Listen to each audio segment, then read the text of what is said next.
वसुदेवसुतं देवां कंसचाणूरमर्दनं देवकी परमानन्दं कृष्णं वन्दे जगद्गुरु। गुरुर्ब्रह्मा गुरुर्विष्णु गुरुदेवो महेश्वर गुरु साक्षात् परब्रह्म तस्मै श्री गुरुवे नमः। नारायणं नमस्कृत्यं नरं चैव नरोत्तमं देवीं सरस्वती व्यासं ततो जयमुदीरयेत् ततो जयमुदीरयेत्। जय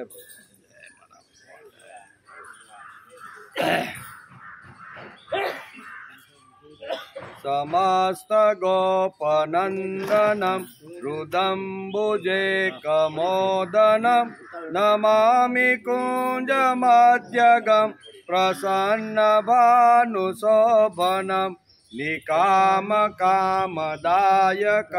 दगन्तचारुसायकं रसालवेणुगायकं नमामि कुञ्जनायकं नमामि कुञ्जनायकं। समस्त गोपनंदनम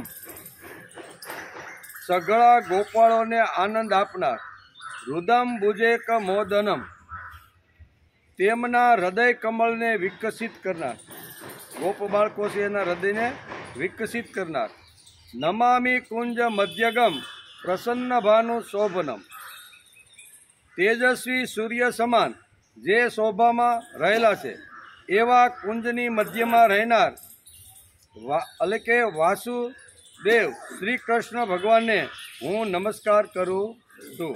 આગળ કે છે નિકામ કામદાયકમ દગંત ચારુ સાયકમ રસાલ વેણુ ગાયકમ નમામિ કુંજ નાયકમ જે કામનાઓને સારી રીતે ને પૂર્ણ રીતે જાણે છે, જેની સુંદર દ્રષ્ટિ બાણો જેવી છે, સુમધુર વેણુ વગાડી રહ્યા છે।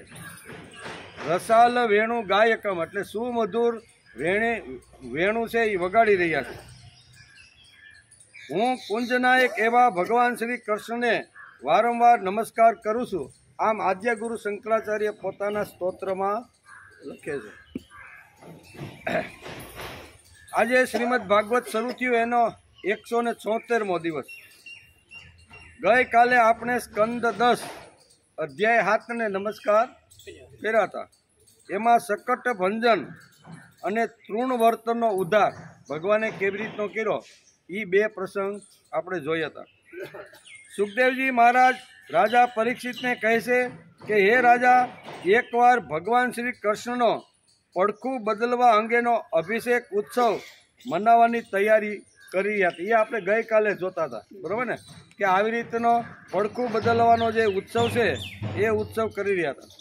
ભગવાન શ્રી કૃષ્ણ સ્નેહથી ઉભરાતી ગોપીઓને આંખ ઉગાડીને જુએ છે અને બાલકૃષ્ણ હસે છે। બંને હાથ વારંવાર હલાવે છે, ખૂબ મધુર સ્વરથી થોડું થોડું મધુર ગણગણે છે। પછી ખોળામાં આવવા માટે ઘણીવાર આ બાળક લલચાય છે, કોઈ વસ્તુને લઈને રમવા લાગી જાય છે અને ન મળે તો રડવા લાગે છે। ક્યારેક દૂધ પીને સૂઈ જાય છે અને પછી જાગીને બધાને આનંદિત કરે છે। આમ અનેક પ્રકારની લીલાઓ ભગવાન અહીંયા બાળપણની અંદર કરવા લાગ્યા। ક્યારેક હસે, ક્યારેક રડે, ક્યારેક દૂધ પીવે ત્યારે શું છે પારણામાંથી નીચે પડી અનેક પ્રકારની લીલાઓ કરે છે। ત્યાર પછી પૂતના, શકટ અને તુરનાવ્રત આ 3 પ્રસંગ આપણે ગઈકાલે જોતા હતા। આ 3 ઘટનાઓ નંદ માવાએ જોઈ। તે વિચારવા લાગ્યા કે આ મહાવનમાં એક પછી એક સંકટ આવતા રહ્યા છે। આવા અનેક પ્રકારના સંકટોની શરૂઆત થઈ। વસુદેવને વારંવાર યાદ કરતા રહેલા છે કે એણે મને જે કીધું એ પ્રમાણે અત્યારે ગોકુળની અંદર એક પછી એક સંકટ આવે છે। આ મહાવનમાં ઘણી બધી અભૂત ઘટનાઓ બની રહી છે। ત્યારે આશ્ચર્ય શક્તિ થઈને તેમણે વસુદેવની વાતને વારંવાર સમર્થન આપ્યું. છૂટા પડતી વખતે મને વાસુદેવે કહ્યું હતું કે તમે કંસને તેનો વાર્ષિક કર ચૂકવી દીધો છે. હવે તમારે અહીં જાજુ ન રોકાવું જોઈએ. ગોકુળમાં મોટા મોટા ઉત્પાતો થવાના છે, તેથી તમે તાત્કાલિક ગોકુળ તરફ ભણો એમ. એક દિવસ યશોદા તેના પારણા એટલે કે તેના પ્યારા બાળકને ખોળામાં લઈને સ્તનપાન કરાવી રહ્યા હતા. બગાસું ખાધું અને મુખમાં બ્રહ્માંડ જોવા મળ્યું. એ પણ આપણે જતા ગઈકાલે આ 7મા અધ્યાયના છેલ્લા શ્લોકની અંદર વેદવ્યાસે આટલી વાતો લખી છે. પોતાના પુત્રના મુખમાં આ પ્રમાણે આખા જગતને જોઈને હરણી જેવા નેત્રોવાળા યશોદાજી એકદમ ધ્રુજી ઉઠ્યા અને નેત્રો બંધ કરી દીધા. શા માટે? તો કે આ વિશ્વનો બખેડો લાલાના મોઢામાં ક્યાંથી આવ્યો એમ. કારણ કે લાલાએ બગાસું ખાધું અને આખું બ્રહ્માંડ અહીંયા યશોદાએ એને જોયું તો કે આ તો હજી તો આને પારણામાં ઝૂલાવાનો, સ્તનપાન કરાવવાના, રમાડવાનો, નવા નવા વસ્ત્રો દરરોજ એને લાડ લડાવવાના છે, અને આ ઓળી ક્યાંથી આ બખેડો આના મોઢામાં આવ્યો. એટલે યશોદા આવી રીતનો વિચાર કરવા લાગ્યા. ક્યાંથી આવ્યો? માનો ન માનો, આ મારી અભાગણી આંખોમાં ગડબડ છે. બાકી આવું કાંઈ બને ને આના મોઢામાં કાંઈ આખા 14 બ્રહ્માંડ થોડા હોય. પણ માનો ન માનો, મારી આંખનો દોષ છે એમ અત્યારે યશોદા પોતાના મનને વાળે છે. એટલે કે મારી આંખોમાં ગડબડ છે. આ કારણે યશોદાજીએ પોતાના નેત્રો બંધ કર્યા. અધ્યાય કેટલો? 8, સ્કંદ 10 શ્રીમદ ભાગવત. એમાં નામકરણ સંસ્કાર અને બાળ લીલા આ 2 પ્રસંગ વેદવ્યાસે આ 8મા અધ્યાયની અંદર લખ્યા.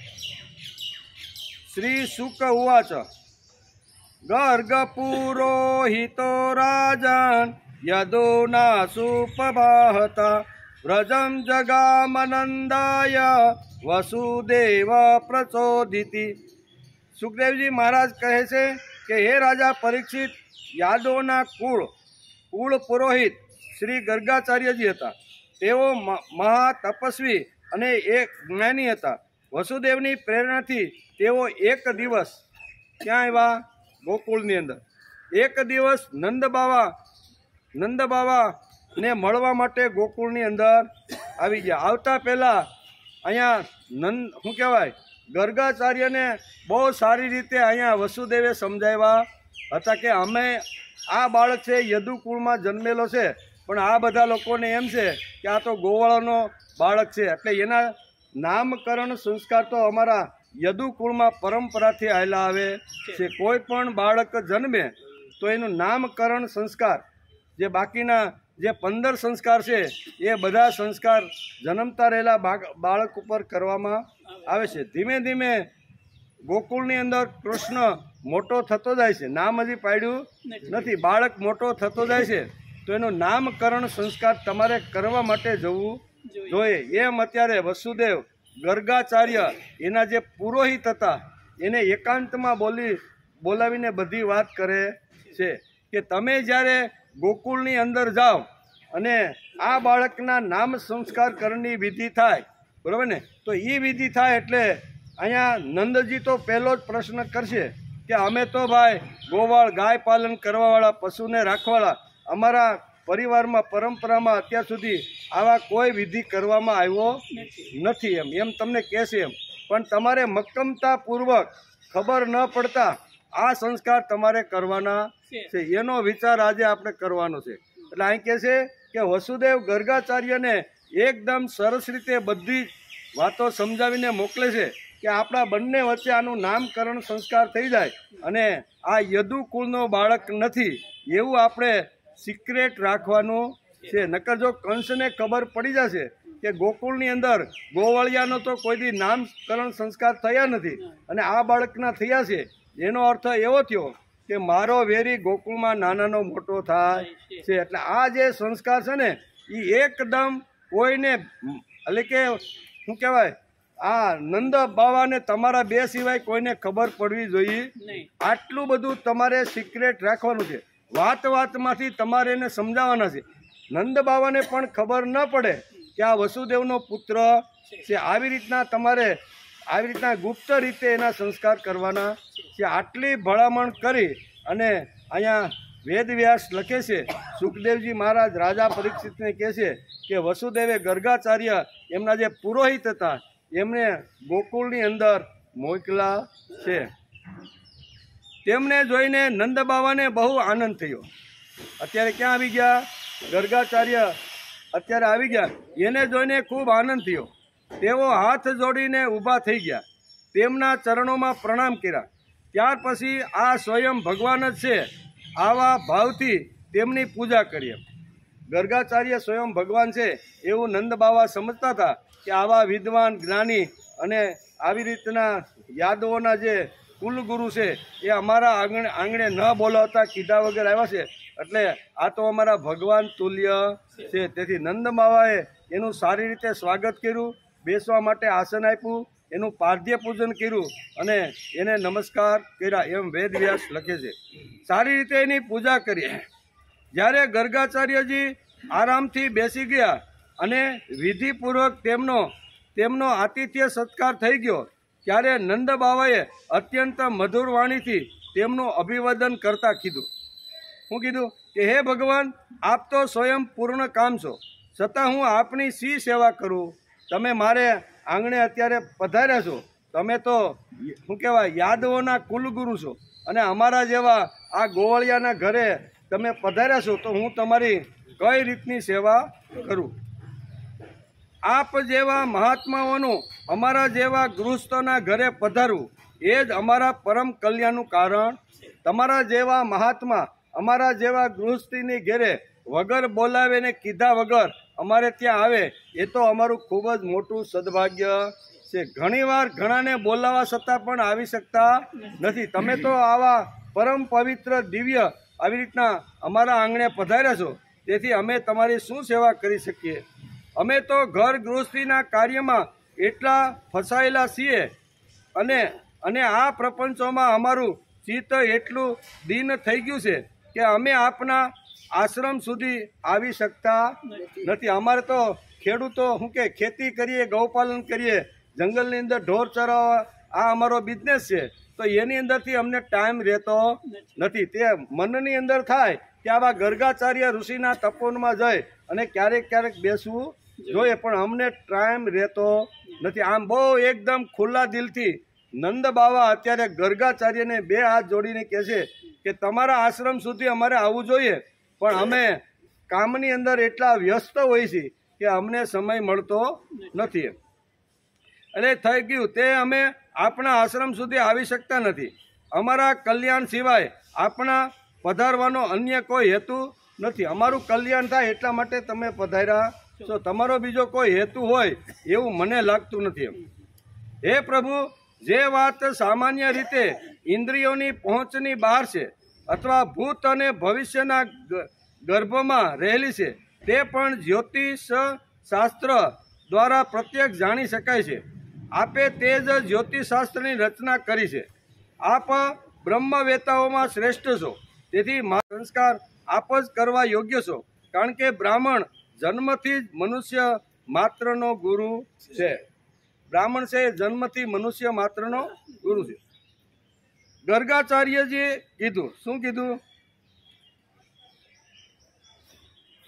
યદુનામહમ આચાર્ય ખ્યાતા સ ભુવિ સર્વત સુતમ મયા સંસ્કૃતં તે મન્યતે દેવકી સુતન કંસ પાપમતિ સખ્યમ તવ ચાનક દુર્દુવે દેવક્યા અષ્ટમો ગર્ભ ન સ્ત્રી ભવિ પુમહિતિ ઇતિ સચ્ચિન્નયત્યુક્ત્વા દેવકા દારિકા વય અપી હંતત્ય સંકાર્ત તાહી તંત્રોપ્ય ભવત. 3 શ્લોકની અંદર અત્યારે ગર્ગાચાર્ય એ જે વાત અહીં નંદ બાવાએ કીધું કે અમારા જેવા ગોવાળિયાની અહીંયા તમે સામેથી ચાલીને આવ્યા છો, તો અમારા બાળકો હવે ધીમે ધીમે મોટા થતા રહેલા છે, તો એનું તમે નામકરણ સંસ્કારથી માંડી અને જે કાંઈ સંસ્કાર હોય, અમારામાં તો એવો રિવાજ નથી, પણ તમે આવ્યા છો અને આવ્યા છો તો આટલું કામ તમે કરો. ત્યારે 3 શ્લોકની અંદર ગર્ગાચાર્ય નંદ બાવાને કહે છે, શું કહે છે કે હે નંદજી, હું યાદવોનો આચાર્ય તરીકે પ્રખ્યાત છું. યાદવોના આચાર્ય તરીકે હું પ્રખ્યાત છું. જો હું તમારા પુત્રના નામકરણ સંસ્કાર કરીશ તો લોકો સમજશે કે આ તો દેવકીનો પુત્ર. કારણ કે વસુદેવે બહુ સરસ રીતે એને સમજાવીને મોકલ્યા હતા કે વસુદેવનો પુત્ર નંદ બાવાને ત્યાં મોટો થઈ રહ્યો છે, એ તમારે વાત સિક્રેટ રાખવાની છે. એટલે હું તમે માગણી કરી કે મારા બંને બાળકોના જે સંસ્કાર કરવા જોઈએ એ બધા સંસ્કાર તમે કરો. ત્યારે એમ કહેશે કે હું તો યાદવોનો આવી રીતનો ગુરુ કહેતો ગુરુ અને એનો હિતેશુ કહેતો હિતેશુ, તેથી હું આ કરી શકું નહીં. કારણ કે હું યાદવોનો આચાર્ય છું ને યાદવોને ત્યાં કોઈ જન્મતું રહેલું જે બાળક છે એનો જ મને નામકરણ અને જે કાંઈ સંસ્કારો છે એ કરવાનો અધિકાર છે. 3 શ્લોકની અંદર નંદજીને અત્યારે ગર્ગાચાર્ય આ રીતે કહે છે કે હે નંદજી, હું યાદવોના આચાર્ય તરીકે પ્રખ્યાત છું. જો હું તમારા પુત્રના નામકરણ સંસ્કાર કરીશ તો લોકો સમજશે કે આ તો દેવકીનો પુત્ર છે. કંસની બુદ્ધિ દૃષ્ટ છે, ભ્રષ્ટ થઈ ગઈ છે, તે પાપનો જ વિચાર કરતો રહે છે. વસુદેવજી સાથે તમારી ઘનિષ્ઠ મિત્રતા છે. જ્યારથી દેવકીજીની કન્યા પાસેથી તેણે આ વાત સાંભળી કે તેને મારવાવાળો બીજે ક્યાંક પેદા થઈ ગયો છે, ત્યારથી તે ધુઆપુઆ થઈ રહ્યો છે. એટલે કંસને અત્યારે એનું મન ઠેકાણે નથી, દુષ્ટ વૃત્તિનો છે, દુર્બુદ્ધિવાળો છે.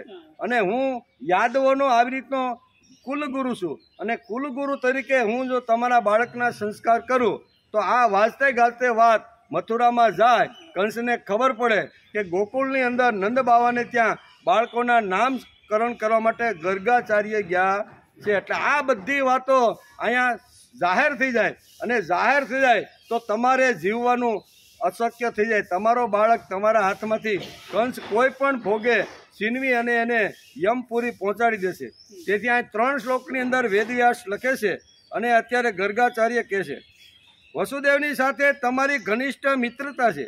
જ્યારથી દેવકીજીની કન્યા પાસેથી તેણે આ વાત સાંભળી કે તને મારવાવાળો બીજે ક્યાંક પેદા થઈ ગયો છે, ત્યારથી જ એ જ વિચાર કરી રહ્યો છે કે દેવકીના 8મા ગર્ભથી કન્યાનો જન્મ થવો ન જોઈએ. જો હું તમારા પુત્રના નામકરણ સંસ્કાર કરી દઉં તો કંસ આ બાળકને વસુદેવનો પુત્ર સમજીને મારી નાખશે અને તો અમારાથી મોટો અન્યાય થાય. તેથી હું તમારા બાળકના નામકરણ સંસ્કાર હું કરી શકતો નથી. કારણ કે વસુદેવે બહુ સરસ રીતે સમજાવ્યા હતા, તમારે કરવા તો આ જ જવાનું છે, પણ એને આવી રીતના સામેથી અહીંયા નંદ બાવા કહેવા જોઈએ તો કે કાંઈ વાંધો નહીં, આપણે સિક્રેટ રાખીને આપણે કોઈ ગૌશાળામાં જઈ કોઈને ખબર ન પડે ત્રીજાને, એવી રીતના આપણે સંસ્કાર. આ વસુદેવે પહેલેથી જ અહીંયા ગર્ગાચાર્યને આ વાત કહી રાખી હતી. તેથી ગર્ગાચાર્ય કહે છે કે આવી ઘટના જો ઘટી જાય, કંસને ખબર પડે કે મને મારનાર કોઈ છોકરી હતી નહીં, પણ એ નાનાનો મોટો આ સૃષ્ટિ ઉપર થઈ રહ્યો છે અને તમારા દીકરાના જો સંસ્કાર હું કરું તો કંસને 100% ખબર પડી જાય કે યાદવોના કુલગુરુ હોવા છતાં આ ગોવળિયાને ત્યાં જઈ અને ગોવળિયાના પુત્રને સંસ્કાર આપ્યા. એનો અર્થ એવો થયો કે મારો દુશ્મન અત્યારે ગોકુળની અંદર નાનાનો મોટો થઈ રહ્યો છે. તેથી તમારે જીવવું અશક્ય થઈ જશે, તમારા હાથમાંથી આ બાળકોને લઈ જશે અને એને બંનેને મારી નાખશે. તેથી હું તમને હાથ જોડીને કહું છું કે હું આના સંસ્કાર કરી શકું. વારંવાર ગર્ગાચાર્ય કહેશે કે તમે માગણી કરી બરોબર છે, પણ હું આના સંસ્કાર કરી શકું નહીં. કે સુખદેવજી કહે છે કે હે રાજા પરીક્ષિત, યાદવોના કુલ પુરોહિત શ્રી ગર્ગાચાર્યજી હતા. તેનો મહાતપસ્વી હતા. વસુદેવની પ્રેરણાથી તેઓ એક દિવસ નંદ બાવાને ત્યાં ગોકુળમાં આવ્યા. આપણે ગઈકાલે જોતા હતા કે મા યશોદા આકુળ વ્યાકુળ થઈ છે. છેવટે કૃષ્ણ મળે છે, કારણ કે તૃણાવર્ત વંટોળિયાના રૂપમાં આવ્યો અને એ પ્રસંગ આપણે કાલ જોતા હતા. કૃષ્ણ એટલે કે હસ્તે મોઢે બધું સહન કરતા કરતા બચપણમાં જુદા જુદા રૂપે આપતીઓ આવતી હતી અને મુશ્કેલી આવી અને ભગવાન કૃષ્ણ બધી જ આપતીઓને સહન કરતા હતા. દુર્ઘટના બની હતી અને કૃષ્ણ તેમાંથી હસતા હસતા તેમાંથી પાર ઉતરતા હતા. એટલામાં એક પ્રશ્ન વસુદેવજીના મનમાં ઊભો થયો, જે જન્મે છે તેના સંસ્કાર થવા જ જોઈએ. વસુદેવના મનમાં એક વિચાર આવ્યો કે આ પૃથ્વી પર જે જન્મ ધારણ કરે છે એના બધા 16 પ્રકારના જે સંસ્કારો છે એમાં 15 થવા જોઈએ અને સહેલો તો સ્મશાન ભૂમિમાં 16મો સંસ્કાર થાય છે, જેને આપણે અગ્નિ સંસ્કાર કહીએ છીએ. 15 તો એના જન્મ થાય અને મૃત્યુ પામે એ પહેલાં એના 15 સંસ્કાર થઈ જવા જોઈએ. આમ વસુદેવ માનતા હતા. એટલા તે જન્મે છે તેના સંસ્કાર થવા જોઈએ, કૃષ્ણના પણ સંસ્કાર થવા જોઈએ એવું વસુદેવ વિચારતા હતા. રહે છે ગોપાલોમાં રહે છે તેમનામાં સંસ્કારની પદ્ધતિ નથી. હવે શું કરવું? આવો પ્રશ્ન વસુદેવના મનની અંદર ઊભો થયો કે કૃષ્ણ અત્યારે જ્યાં નાનાનો મોટો આ બાળક થાય છે એ વસાહતમાં તો સંસ્કાર આપવાની વાત તો આવતી નથી, અને કદાચ હું આ ગર્ગાચાર્યને ત્યાં મોકલું અને સંસ્કાર જાહેરમાં કરે અને જાહેરમાં કર્યા પછી લોકોને ખબર પડે અને ઉડતી વાત મથુરામાં જાય તો આ બધી દુર્ઘટના સર્જાય છે એવું વસુદેવ વિચારી રહ્યા છે. તેથી અહીં કહે છે કે બાળકના જાતકર્મ ઇત્યાદિ સંસ્કારો થવા જોઈએ. અમે ગણપતિની સ્થાપના કરીએ છીએ તેમાં પણ સંસ્કાર કરીએ છીએ. 16 સંસ્કાર છે તેમાંથી 15 સંસ્કાર કરવાના હોય છે અને 16મો મરણ પછી સ્મશાનમાં કરવાનો આવે છે. બરોબર ને? આ 16 સંસ્કારથી માણસ પૂર્ણ થાય છે. ભગવાન પણ સગુણ સાકાર થઈને આવે તો તેમના પણ 15 સંસ્કાર કરવાના હોય છે. એમ વસુદેવ પણ વિચાર કરતા હતા કે કોઈ પણ માણસ બરોબર સગુણ નિર્ગુણ નિરાકાર હોય પણ સગુણ સાકાર રૂપ ધારણ કરી અને જ્યારે પૃથ્વી પર માનવ તરીકે આવે તો એને પણ આ 15 સંસ્કાર તો કરવા જોઈએ. એમ વસુદેવ વારંવાર વિચાર કરતા હતા કે ગોકુળમાં કોને મોકલું, કેવી રીતના મોકલું અને આ સંસ્કાર થઈ જાય એ વાતની કંસને બિલકુલ ખબર ન પડે એવું એના માટે વારંવાર વિચાર કરી રહ્યા હતા. તેથી કૃષ્ણના પણ જાત સંસ્કાર ઇત્યાદિ સંસ્કાર થવા જોઈએ. સંસ્કારાત દ્વિજ ઉચ્યતે, એમ આપણું શાસ્ત્ર લખે છે કે સંસ્કારાત દ્વિજ ઉચ્યતે, સંસ્કાર આપે એટલેનો બીજો જન્મ શરૂ થઈ જાય છે એમ કે. તેથી કૃષ્ણના પણ જાત કર્મ સંસ્કાર કરવા જોઈએ એમ વસુદેવ વારંવાર વિચાર કરતા હતા. મારો છોકરો છે તેના સંસ્કાર ન થાય તે કેમ ચાલે? વસુદેવ વિચાર મારો છોકરો છે એના સંસ્કાર ન થાય તો કેમ ચાલે? તેથી તેમણે નંદજીને ત્યાં ગર્ગાચાર્યને એકદમ બરોબર સમજાવીને મોકલા છે. આ બહુ જ સુંદર ઘટના વેદવ્યાસે ભાગવતના 10મા સ્કંદની અંદર 8મા અધ્યાયની અંદર બહુ સરસ રીતે લખી રાખી છે. વધારે વિસ્તૃતપૂર્વક જો વાંચવાની ઈચ્છા થતી હોય તો ઘણા બધા શ્લોકો અહીંયા નામકરણ સંસ્કારથી શરૂઆત કરી અને જેટલા સંસ્કાર આપવાના હોય કેવી રીતના ગર્ગાચાર્ય આપ્યા છે એનું સુંદર મજાનું વર્ણન ભાગવતકારે વેદવ્યાસે કર્યું છે. ગર્ગાચાર્યને નંદજીને ત્યાં મોકલતી વખતે વસુદેવ તેમને કહે છે કે ક્ષત્રિયોના કુલોચિત જેટલા સંસ્કાર થાય તે બધા સંસ્કાર તમારે કરી દેવાના ક્ષત્રિય, કારણ કે કૃષ્ણ એ ક્ષત્રિય હતા. પણ અહીંયા નંદજીને એમ કહે છે, નંદજીને થાય કે આ તો અમારો ગોવાળનો બાળક છે એટલે અહીંયા ભલામણ કરે છે કે ક્ષત્રિયોને ઉચિત જેટલા સંસ્કાર આપવાના હોય એ બધા સંસ્કારો તમારે ગોકુળમાં જાય અને સિક્રેટ રીતે તમારે આપવાના છે. એમાં તમારે જે યોજના કરવી હોય એ તમારા ઉપર હું છોડી દઉં તો તમારે એને કેવી રીતનો સમજાવો, કેવી રીતના ભણાવવા એ બધી વાત તમારા ઉપર આધારિત છે. આમ કરી અને નંદ બાવાને ત્યાં અહીંયા વસુદેવ ગર્ગાચાર્યને બાળકના નામકરણ સંસ્કાર માટે મોકલે છે એમ વેદવ્યાસ લખે છે. પરંતુ આ બધા સંસ્કારો કોઈને પણ ખબર ન પડે તેવી રીતે કરવાના છે. તમારે ચતુરાઈથી આ કામ કરવાનું છે એમ અત્યારે વસુદેવ ગર્ગાચાર્યને ચતુરાઈથી ખબર પણ ન પડે અને સંસ્કાર થઈ જાય આવી રીતનું તમારે સુંદર મજાનું કાર્ય તમારે કરવાનું છે એમ કે. ત્યારબાદ ગર્ગાચાર્ય નંદજીને ત્યાં જાય છે. નંદજીએ કહ્યું કે પધારો, તમે અમારી ઝૂંપડીમાં હું સહજ એટલે કે હું સહજ ગોકુળમાં આવી રીતનો આવ્યો છું એમ કરીને ગર્ગાચાર્ય વાતની શરૂઆત કરે છે. એણે આપણે આજ્ઞા શ્લોકમાં જોયું કે સરસ મજાનું પાદ્ય પૂજન કર્યું, બેસવા માટે આસન આપ્યું, એની આરતી પૂજા કરી અને અમારું આંગણું પવિત્ર કરી એમ નંદજી કહે છે. ત્યારે અહીંયા ગર્ગાચાર્ય કહે છે કે હું તો તમારે ત્યાં સહજ આવ્યો છું, મારે કાંઈ કામ હતું નહીં, પણ મને એમ થયું ગોકુળમાં ઘણા સમયથી નથી ગયો તો હું ગોકુળના બધા લોકોને મળવા માટે સહજ તમારે ત્યાં આવ્યો છું. અહીંથી વાતની શરૂઆત કરે છે. ગર્ગાચાર્ય જ્યોતિષશાસ્ત્ર હતા, પંડિત હતા.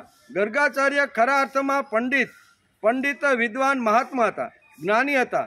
તે આગળ પાછળનું બધું જાણી શકતા હતા. આગળ પાછળનું જે કાંઈ હોય એ બધું આજના પણ ઘણા જ્યોતિષો એવા છે કે આગળ પાછળની ભવિષ્યવાણી ઘણીવાર આપણે કરતા હોય છે. તો આ તો ગર્ગાચાર્ય ભાઈ, બરોબર. અહીં ગર્ગાચાર્ય વિદ્વાન હતા, પંડિત હતા, મહાત્મા હતા, જ્ઞાની હતા અને આગળ પાછળની બધી જ વાતો સારી રીતે જાણી શકતા હતા. એવા મહાત્મા અત્યારે નંદ બાવાને ઘરે પધાર્યા છે. નંદજી ગર્ગાચાર્યની પાસે બેઠા અને વાતની શરૂઆત કરી. નંદજીએ કહ્યું કે છોકરાઓને સંસ્કાર તો આપવા જ જોઈએ, પણ અમારી જાતમાં કોઈ આવો સંસ્કાર અત્યાર સુધી અમારી નાયતમાં અમે આપ્યો નથી. તમારા જેવા મહાત્મા, તમારા જેવા આવી રીતના શું કહેવાય યદુકુળના જે આચાર્ય છે એ અમારે ત્યાં પધાર્યા છે. તો અમને એમ લાગે છે કે યાદોની અંદર તમે જેમ સંસ્કાર કરો છો એમ અમારી નાયતમાં પણ કરો નહીં. આ બંને બાળકો બહુ સારા છે, તેજસ્વી છે, દિવ્ય છે, રમતા રમતા કેટલા મોટા પરાક્રમ કરે છે. આનું પણ નામકરણ કરીને તમારે આ બાળકોને કરવું. આવું અત્યારે કોણ નંદજી માગણી કરે છે. તમે મારા છોકરાના સંસ્કાર કરશો આવો પ્રશ્ન કરે છે. તમે આવો કરશો? મારો છોકરો તો અતિ તેજસ્વી છે, તમે સહજ ગોકુળ આવ્યા છો તો સંસ્કાર કરો નહીં. તમે સહજ અમે બોલાવ્યા નથી. તમે એમ કહો છો કે હું ફરતા આવી રીતનો સહજ રીતે ગોકુળમાં આવી ગયો. હકીકતે એને નામકરણ સંસ્કાર કરવા માટે જ વસુદેવે સ્પેશિયલ મોકલા હતા. પણ કીધું તમારે આવી રીતની તમારે જે રીતે ભાષા વાપરવી હોય એ ભાષા વાપરીને નંદજીને બરોબર તમારે પકડમાં લઈ અને એના નામકરણ સંસ્કાર કરીને તમારે પાછું આવવાનું. આ બધી વાતો વસુદેવે ગર્ગાચાર્ય સાથે ઘણો સમય ચર્ચા કરીને જે કાંઈ ઘટનાઓ કરવાની હતી એ બધી વાતો કહે છે. તમે મારા છોકરાના સંસ્કાર કરશો? છોકરો તો અતિ તેજસ્વી છે, તમે સહજ ગોકુળ આવ્યા છો તો સંસ્કાર કરશો? આમ નંદજી વારંવાર બે હાથ જોડી અને ગર્ગાચાર્યને કહી રહ્યા છે. ગર્ગાચાર્ય તો કહ્યું કે હું સંસ્કાર તો કરીશ, પરંતુ સંસ્કાર કર્યા પછી શું થશે એ તમને હજી ખબર નથી. મને એનું ભવિષ્ય ખબર છે કે આ જાત સંસ્કાર જો હું તમારા બંને દીકરા ઉપર જો કરીશ ને તો એનું ભવિષ્ય કેવું છે એ મને ખબર છે. તમે હજી જાણતા નથી. તમે તો સહજ રીતે કીધું આ સંસ્કારી છે, દિવ્ય છે, તેજસ્વી છે, પરાક્રમી છે. આના સંસ્કાર જાત કર્મ સંસ્કાર તો થવા જોઈએ. પણ વાત બધો બરોબર છે, હું આચાર્ય યાદવનો છું, પણ જો અહીંયા સંસ્કાર તમારા દીકરા ઉપર જો હું કરીશ ને તો લોકો કંઈક ગેરસમજણ એના મનમાં ઊભી થઈ જશે. તરીકે કે સંસ્કાર કર્યા પછી શું થશે? હું યાદવોનો ઉપાધ્યક્ષ છું. કેવો? હું યાદવોનો ગુરુ છું. એમ કે યાદવોના ઉપાધ્યક્ષ તરીકે તમારે ત્યાં તમારા છોકરાના જાત સંસ્કાર ઇતિહાસ છે તો આમ કે પ્રશ્ન કરે છે. હાલો હું કરું તમારો, અને તમે મોટા માણસ આ વ્રજ અને ગોકુળના મુખ્ય તમે નંદજીને કહે છે કે તમે એના પ્રમુખ છો, અને પ્રમુખ તરીકે જો તમારે આ બાળકના સંસ્કાર કરવાનો હોય તો મને ખબર છે કે તમે મોટો ઠાઠમાઠ કરજો. આજે કોઈના સંસ્કાર બ્રાહ્મણોને ઘેરે કરવાના હોય ને તો એ વિધિ જોવા જેવી. ઠાઠમાઠથી બધું થતું હોય છે, કારણ કે એમને થતા નથી. એટલે ઘણા બધા લોકોને એમાં ઇન્વાઇટેડ કરીને આમંત્રણ આપી અને બધી રીતે કરે છે. એટલે અહીંયા એ પ્રશ્ન મૂકે છે કે તમે મોટા માણસ છો, તમારે ઘેરે તમને લાગે છે કે ગર્ગાચાર્ય અહીંયા આવી રીતના વ્રજમાંથી આવ્યા છે તો આપણે એના સંસ્કાર કરાવી લઈએ, પણ સંસ્કાર થયા પછી શું ઉત્પાદ થશે એ હજી તમે જાણતા નથી. કારણ કે તમે મોટો આવી રીતનો માંડવો નાખ્યો, મોટા બધા લોકોને જમવા માટે બોલાવ્યો, સગા સંબંધી, મિત્રો, ગોવાળો, ગોપીઓ બધા જ આવશે. બધા જ પૂછશે ભાઈ શું છે નંદ બાવાના આંગણામાં? તો કે કાંઈ વાંધો નહીં, આ તો બે બાળકોના નામકરણ સંસ્કાર કરવા માટે આ બધો માંડવો ખોલ્યો છે. તો ઘણા બધા ત્યાંના લોકો પણ હશે તમારા મંત્રી મંડળમાં, એ લોકો એમ કે અત્યાર સુધી આપણા આવી જાતની અંદર જ્ઞાતની અંદર તો કોઈ દી આપણે સંસ્કાર કર્યા નથી. તો આ નંદબાવા કેવી રીતના સંસ્કાર કરે છે, અને નંદબાવા ગર્ગાચાર્યના માધ્યમથી સંસ્કાર કરતા હોય તો ગર્ગાચાર્ય તો યાદવાના કુલગુરુ છે. એનો અર્થ એવો થયો અહીંયા ગર્ગાચાર્ય કહે છે આ બધી ધમાલ થશે અને આ વાત જ્યારે બહાર આવશે ત્યારે લોકો તો એમ કે ગર્ગાચાર્ય તો યાદવોના આવી રીતના ગુરુ છે. એ બધાના જાતક કર્મ સંસ્કાર બધા યાદવોના બાળકોને કરતા રહેલા છે. અહીંયા જો આવી રીતનું થશે તો શું થશે? તો લોકોને 100% ખબર પડી જશે કે આ નંદના છોકરા નથી, આ તો કોઈ બીજા યાદવોના છોકરા હોય એવું લાગે છે. તેથી અહીંયા ગર્ગાચાર્ય એને અગાઉ ચેતવણી આપે છે કે ભવિષ્યમાં આ કર્યા પછી કઈ કઈ ઉત્પાત થશે એનું વર્ણન નંદબાવાને અત્યારે અહીંયા નંદબાવાને અત્યારે ગર્ગાચાર્ય કહે છે. એટલે કે ગર્ગાચાર્ય તો કહ્યું કે હું તો સંસ્કાર કરીશ જ. યાદવોના ઉપાધ્યાય તમારે ત્યાં તમારા છોકરાના જાત સંસ્કાર ઇત્યાદિ સંસ્કાર કરે છે તે કંસને ખબર પડી જશે.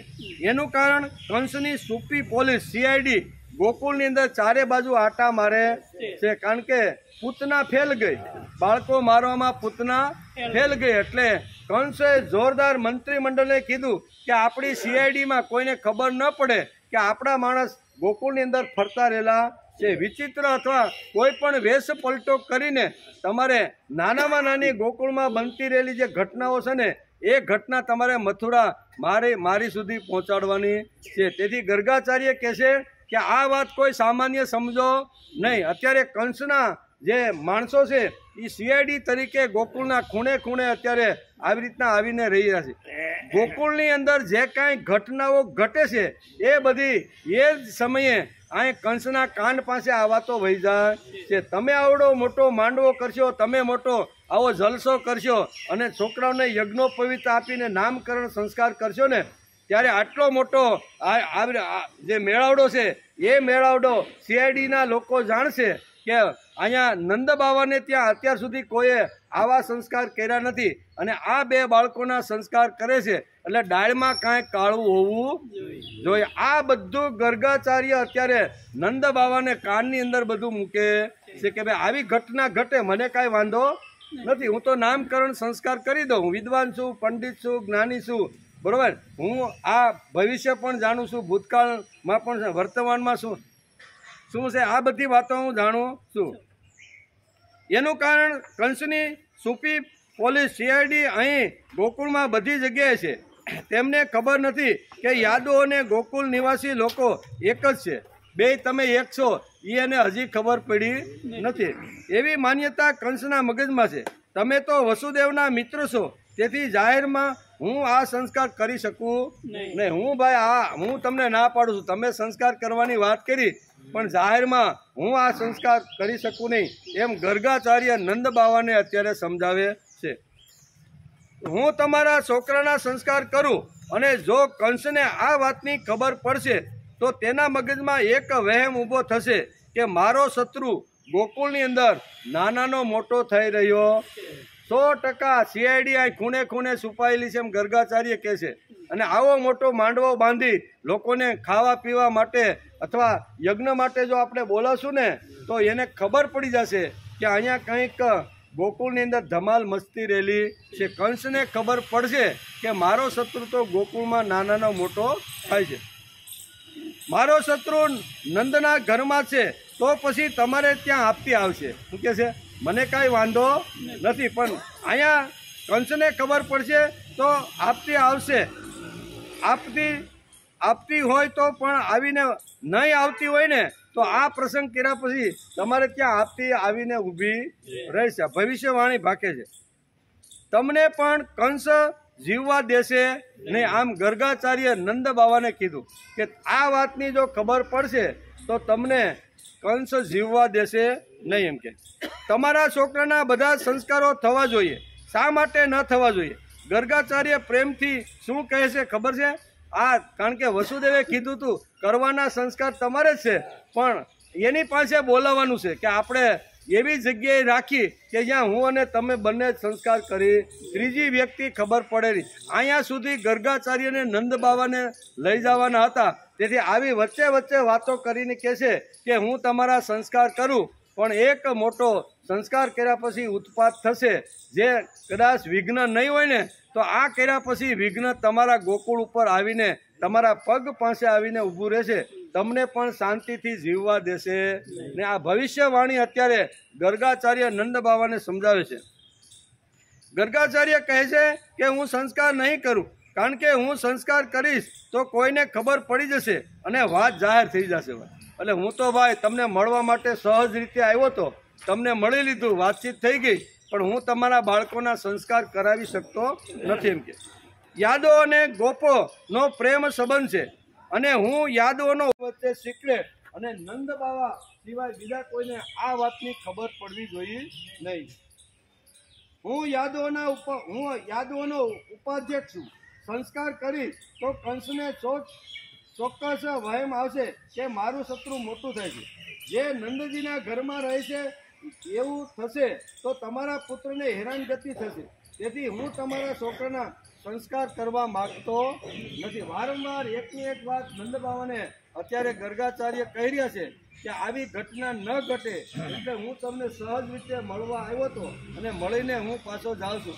આમ કરી અને ઘણીવાર ઊભા પણ થઈ જાય છે, પણ એને કોઈ પણ રીતે બંને બાળકો જે અહીંયા નંદ બાવાના આંગણામાં નાના મોટા થાય છે એના જાત સંસ્કાર કરવાના એમ અહીંયા વસુદેવને લાગતું હતું કે અમારા ક્ષત્રિય કુળની અંદર, યાદવ કુળની અંદર કોઈ પણ બાળક જન્મે છે તો એના આવી રીતના સંસ્કારો થાય છે. સંસ્કાર એટલે શું? સંસ્કાર એટલે સહજ રીતે આપણે સમજી લઈએ. દાખલા તરીકે કુંભાર હોય, એ ગધેડા ઉપર માટી કોઈ જગ્યાએથી લાવે અને પોતાના ઘરે ગારો ખૂંદી અને સુંદર મજાના વાસણ બનાવે, પછી એને કલર પૂરી અને બજારમાં મૂકે તો એ વાસણની કિંમત અનેક ગણી વધી જાય કે નહીં? માનો કે એ માટી જે લાવે છે ગધેડા ઉપર જે સાલકાની અંદર, એ માટી જો કોઈ વેચવા જાય તો તગારાના 1-2 રૂપિયા આપે નહીં. કે એક માટીનું તગારું મારે વેચવાનું છે, બોલો આના પૈસા કેવા છે? તો કે આને 2 રૂપિયા આવે. કુંભાર વિચાર કરે છે કે આ માટીના 2 રૂપિયા ન લેતા મારે વધારે જો કિંમત લેવાની હોય તો એની ઉપર મારે સંસ્કાર કરવા જોઈએ. એટલે એ માટી ઘેરે લાવે, એને પાણીથી પલાળે અને પછી ખૂંદી અને સાંકડા ઉપર ચડાવે અને સુંદર મજાનું એ જ માટીમાંથી વાસણ બનાવે. વાસણ બન્યા પછી સરસ મજાનું લીંબાડાની અંદર નાખીને પકાવે તો કે આની 300 રૂપિયા છે. એ જ માટી જ્યારે એની પાસે પડી હતી તો 2 રૂપિયા પણ કોઈ આપવા માટે તૈયાર હતું નહીં. તો 2 રૂપિયામાંથી એની કિંમત વધીને 300 કેમ થઈ જાય? તો કે માટી ઉપર સંસ્કાર કરવામાં આવ્યા છે. માટી ઉપર સંસ્કાર કરે એટલે એની કિંમત વધે છે. આવી રીતે ગમે તે વસ્તુ, બરોબર, ગમે તે વસ્તુ ઉપર સહજ રીતે કોઈ એવી હોય તો એની કિંમત ઓછી હોય. દાખલા તરીકે આપણે બજારની અંદર ઘઉં જો લેવા માટે જઈએ તો 400 થી 500 એને દળવામાં આવે. દળી અને સરસ મજાની એમાંથી મીઠાઈઓ બનાવવામાં આવે અને મીઠાઈઓ બનાવીને બજારમાં મૂકવા જાય અને દિવાળીના દિવસોમાં લેવા જાય કે ભાઈ મીઠાઈનો શું ભાવ? તો કે 500 રૂપિયાની કિલો. કિલોના કેટલા થઈ ગયા? 500. ઘઉંના કિલોના કેટલા હતા? 20 દુ 40, 20 રૂપિયા હતા કિલોના, સમજે ને? 20-22 રૂપિયા હતા. તો એ 20-22 ની જગ્યાએ આની કિંમત કેટલી થઈ ગઈ ભાઈ? 500, 550, 700 રૂપિયા થાય કે ન થાય? શા માટે થઈ? તો કે ઘઉંની ઉપર સંસ્કાર કરવામાં આવ્યા. સંસ્કાર કરે એટલે કોઈ પણ વસ્તુની કિંમત અનેક ગણી વધી જાય છે. તેથી આ બાળકો બંને છે અત્યારે સંસ્કારહીન છે. જાત સંસ્કાર એની ઉપર થયા નથી, પણ એની ઉપર જો જાત સંસ્કાર કરવામાં આવે ને તો મારા બાળકોની અત્યારે પરાક્રમી છે, દિવ્યતા છે, શ્રેષ્ઠ છે, ઘણું બધું ગુણો છે, રૂપવાન છે, બધા છે, પણ એની ઉપર જો આ થાય તો એના અનેક ગણી અમારા બંને બાળકોની કિંમત વધી જાય છે. આમ નંદ બાવા વારંવાર કહે છે, ગર્ગાચાર્ય વારંવાર એને ના પાડે છે કે ભાઈ એ શક્ય વસ્તુ નથી. તમારા ગોકુળ ઉપર આવી રીતનું વાવાઝોડું મથુરામાંથી આવે અને તમને અને ગોકુળવાસીને બધાને હેરાન કરે, એના કરતાં હું 2 હાથ જોડીને નમસ્કાર કરી અને પાછો આમ કરીને ઘણીવાર ઊભા પણ થઈ જતા હતા, પણ નામકરણ કર્યા વગર એને જવાનું હતું નહીં. એ તો એને વસુદેવે બરોબર કીધું હતું તમારે જે નાટક કરવું હોય, જે કાંઈ બોલવું હોય, જે કાંઈ કરવું હોય ને એ તમે નંદ બાવાની આગળ કરજો. પણ વાત એવી રીતની હોવી જોઈએ તમારા બંને વચ્ચેની કે એ વાત ક્યારેય લીકેજ થાય નહીં, સિક્રેટ રહેવી જોઈએ. આ બધી વાતો વેદવ્યાસ લખે છે. જે નંદજીના ઘરમાં રહેશે એવું થશે તો તમારા પુત્રને હેરાનગતિ થશે. તેથી હું તમારા છોકરાને સંસ્કાર નહીં આપી શકું. નંદજી કહે છે, તમે જે કહો છો કે પ્રત્યેક જીવ માનવ જાત કર્મ નામકરણ જે કંઈ સંસ્કારો અત્યાર સુધીના બાકી છે ને એ તમે કરાવો. તમે જ કહેતા હતા કે માનવ દેહ ધારણ કરીને જે આવે છે એને બધાને સંસ્કારની જરૂર છે, બરોબર ને? તો તમે કેમ ના પાડો છો? આમ નંદજી બાવા કહે છે, તમે જો સંસ્કાર કરવા તૈયાર હો તો આપણે સૂપી રીતે કરવા. શું કહે છે? ગર્ગાચાર્ય કહે છે કે આટલો આગ્રહ કર્યો કે જો તમે સંસ્કાર તમારા બાળકોના જો કરાવવા માંગતા હોય તો હું તમને ગર્ગાચાર્ય કે સલાહ આપું છું કે આ જે સંસ્કારો છે ને એ ગુપ્ત રીતે થવા જોઈએ. મારા ને તમારા બેની વચ્ચે જ આ ખબર હોવી જોઈએ. બંને બાળકોને ત્યાં આપણે કોઈ એવી અજ્ઞાત જગ્યામાં આપણે લઈ જઈએ ત્યાં હું એના સંસ્કાર કરી દઈશ. તમારી બહુ આવી રીતની જિજ્ઞાસા હોય, તમારી આવી વિષય હોય તો આપણે એ પણ કરીએ. પણ શરત એક છે કે ગામની અંદર નહીં. ગામમાં રહી તો આ મોટો આવી તો આઠમાઠ થાય તો લોકોને ખબર પડી જાય. તમે જો સંસ્કાર કરવા તૈયાર હો તો આપણે સૂટી રીતે સંસ્કાર કરીએ તો શું કહે છે? તો આપણે કરીએ તો એમાં શું ખોટું છે? નંદજીએ ગર્ગાચાર્યને કહ્યું. ત્યારે ગર્ગાચાર્ય કહે છે કે તમારો તો એકનો એક છોકરો છે અને પાછો તે તમારો ખૂબ લાડકો દીકરો છે. તેમના જો સંસ્કાર થાય તો ધમાલ જ થઈ જાય. એટલે આપણે અહીંયા કરવાના નથી. નંદ બાવા કે તો આપણે સૂપી રીતે પણ કર્યા વગર હું તમને જવાબ દઈશ કે આ જેને મોઢેથી અહીંયા બોલાવવાનું હતું.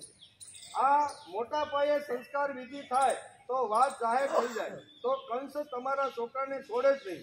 જેથી હું નહીં કરું. નંદજીએ કહ્યું કે આપણે તેના બધા સંસ્કાર ખાનગીમાં ગૌશાળામાં જઈને કરીશું. તો તમને કઈ વાંધો? બરોબર, ગૌશાળામાં જાશું, બરોબર, ગાયોની મધ્યની અંદર કોઈ આપને જોવે નહીં. એ રીતે તમે મારા બાળકોના સંસ્કાર કરવાનું છે.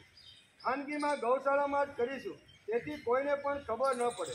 મારે તો કોઈ પણ ભોગે બંને છોકરાઓના સંસ્કાર તમારી પાસે જ હવે કરાવવાના કે આટલા વિદ્વાન, આટલા જ્ઞાની, આટલા મોટા ભવિષ્ય જાણનારા વેદવેતા તમે છો અને પાછા તમે તો યાદવોના કુલગુરુ છો. અને યાદવોના કુલગુરુ જો અમારા આંગણે આવ્યા હોય અને નામકરણ સંસ્કાર જો બાકી હોય તો હું તો તમારી પાસે આ બાળકોના જે કાંઈ જાત કર્મ કે નામકરણ સંસ્કાર છે એ તમારા હાથે જ હું કરાવવાનો છું. કે કરાવી તો કાંઈ વાંધો નહીં, પણ જો તમે યાદવોના બાળકોના કરતા હોય તો આ તો બંને બાળકો પરાક્રમી છે.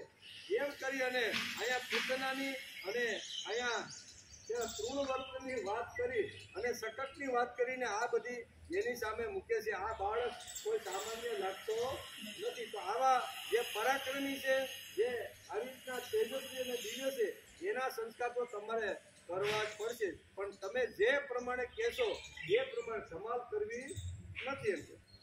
ત્યારે ગર્ગાચાર્ય કહે છે કે તમારો આટલો આગ્રહ છે તો જરૂર કરી. તમારો જો આગ્રહ જ હોય, તમે એમ કહો છો સંસ્કાર કર્યા વગર હું તમને અહીંથી જવા દઈશ નહીં. જો તમારો આગ્રહ હોય, ગર્ગાચાર્યને આ જોતું હતું. તમારો જો આગ્રહ હોય તો જરૂર હું બધા સંસ્કાર આ બંને બાળકો ઉપર કરાવીશ. આ વાતની કોઈને પણ ખબર પડવી જોઈએ તો હું કરાવું. એટલે કે તમારા ઉપર સંકટ આવે અને તમને હેરાન કરે એવું ધંધો મારે કરવો નથી. આવું નક્કી થયા પછી ગર્ગાચાર્યે સંપૂર્ણ સંસ્કારો કર્યા છે. પછી તેમાં નામકરણનો પ્રશ્ન આખો ઉભો. જે કાંઈ જાત કાન વિંદવાના હતા, કર્ણવેદક સંસ્કાર કે ને, કર્ણવેદક, પછી અન્નપ્રાશનનો જે સંસ્કાર છે, આ બધા સંસ્કાર અત્યારે ગર્ગાચાર્ય એના ઉપર કરી દીધા કે વાંધો નહીં, ગૌશાળામાં જઈ શાંતિથી આપણે બંને હોય અને મંત્ર બોલીને આ બંને બાળકોના આટલા સંસ્કાર, આ બધા સંસ્કાર પડ્યા. નામકરણ સંસ્કારનો પ્રશ્ન ઉભો થયો કે હવે બેના નામ શું રાખવાના, બરોબર ને? નામકરણ સંસ્કારનો આ રીતનો પ્રશ્ન ઉભો થયો. આવું નક્કી થયા પછી ગર્ગાચાર્ય સંપૂર્ણ સંસ્કારો કર્યા. પછી તેમાં નામકરણનો પ્રશ્ન ઉભો થયો. નામકરણ તો કરવું જ જોઈએ. તે કેવી રીતે થાય? રોહિણીનો પુત્ર તો બધાને આનંદ આપે છે. ગર્ગાચાર્ય એ આગળ પાછળનું બધું જ ખબર છે, કારણ કે તે યાદવોના ઉપાધ્યાય છે. આગળ પાછળ આ છોકરો કેટલો પરાક્રમી છે, કેટલો દિવ્ય છે, એ બધું અહીંયા ગર્ગાચાર્ય સારી રીતે જાણતા હતા. જે બધાને આનંદ આપવા વાળો છે તેનું નામ આપણે રામ રાખી તો કેમ?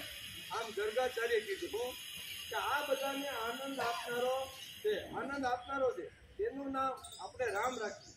રમંતે અસ્મિન ઇતિ રામ, જેમાં રમમાણ થવાય તેને રામ કહેવામાં આવે છે. આ તમારો છોકરો તો બધાની અંદર રમમાણ થઈ જાય એવો છે, એટલે મને તો એવું લાગે છે ગર્ગાચાર્ય કે આપણે આનું નામ રામ રાખી દઈએ. નંદજી કહે છે કબૂલ, તમે જે કહો એ કબૂલ, પણ મારે તો આ સંસ્કાર કરાવવાના છે. કબૂલ, તમે જે નામ રાખશો તે અમને કબૂલ માન્ય છે. આમ સંસ્કાર વિધિ સમાપ્ત થઈ અને પુત્રનું નામ બલરામ રાખ્યું.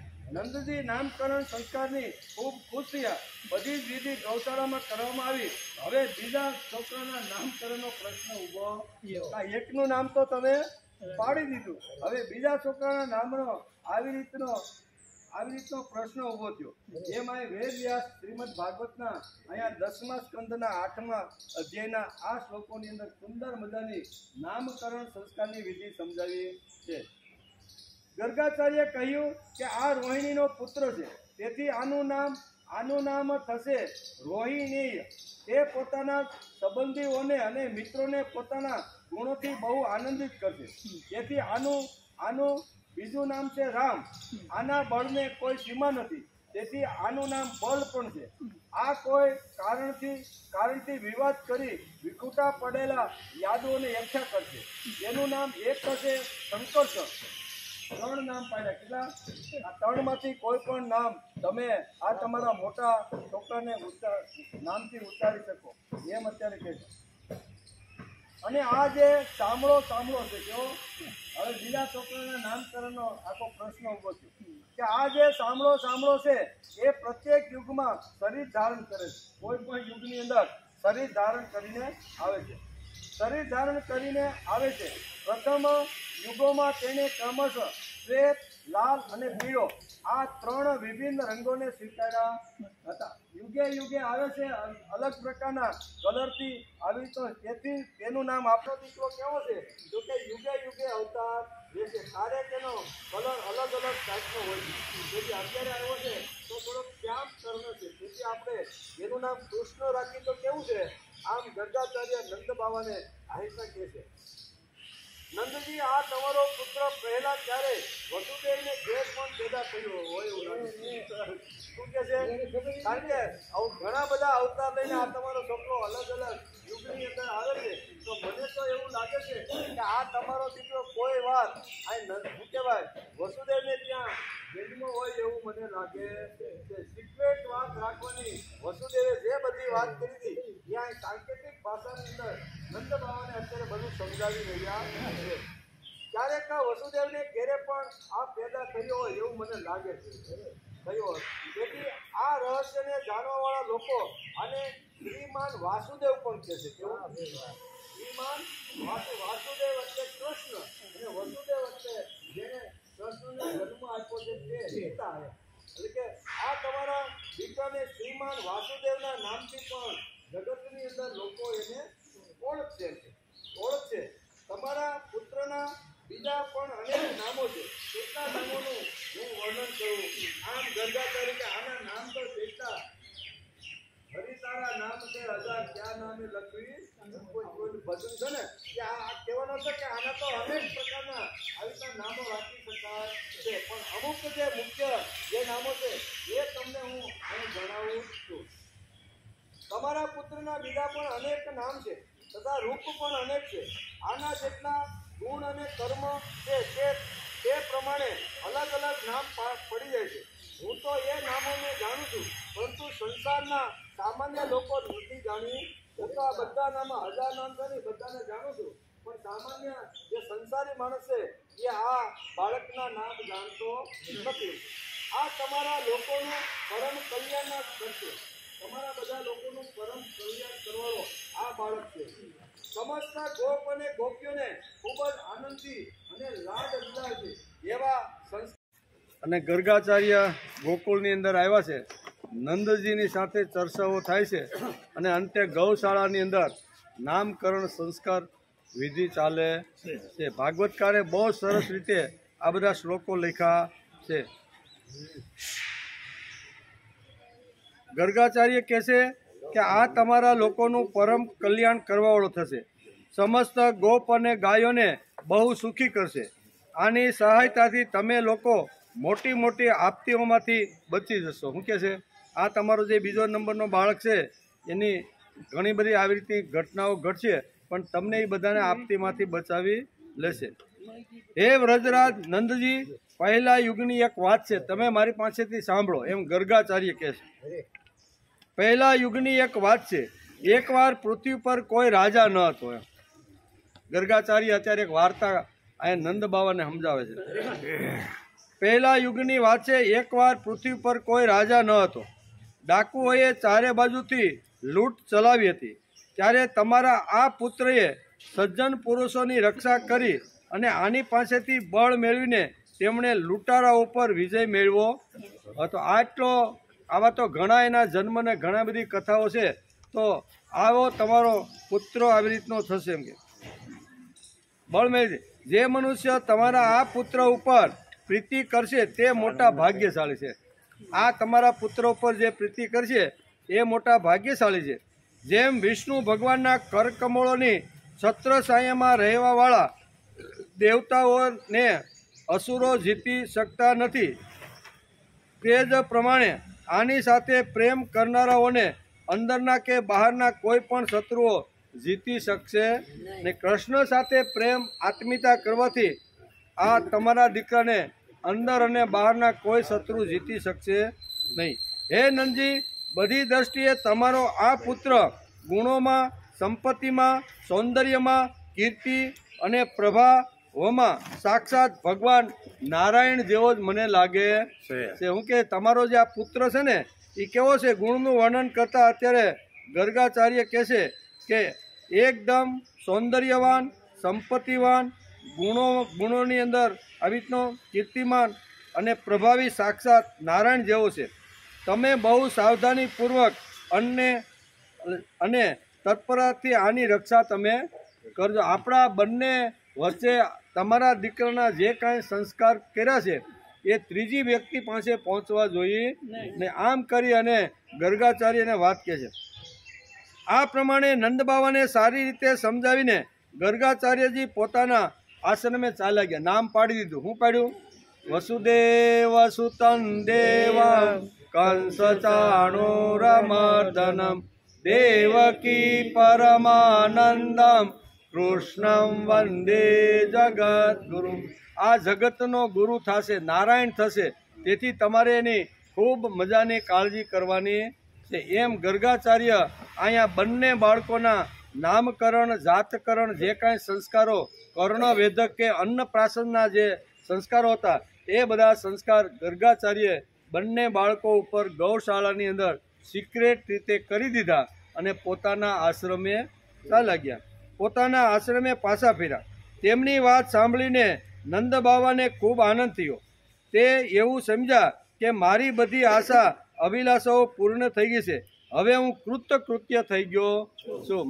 અમારા પરંપરામાં, ગોવાળોની પરંપરામાં આવી રીતના નામકરણ સંસ્કાર ક્યારેય અત્યાર સુધી કરતા નથી. પણ અહીંયા ગર્ગાચાર્ય જેવા મહાન પુરુષ અમારે આંગણે આવ્યા ત્યારે મને પણ વિચાર થયો કે જેમ યાદવોની અંદર નામકરણ સંસ્કાર થાય છે એમ અમારી પરંપરામાં, અમારા કુળમાં પણ આ બે બાળકો જન્માશે. કમસે કમ અમે ત્યાંથી નામકરણ અને જાતકર્મ સંસ્કારની શરૂઆત કરી. એ સંસ્કાર થયા.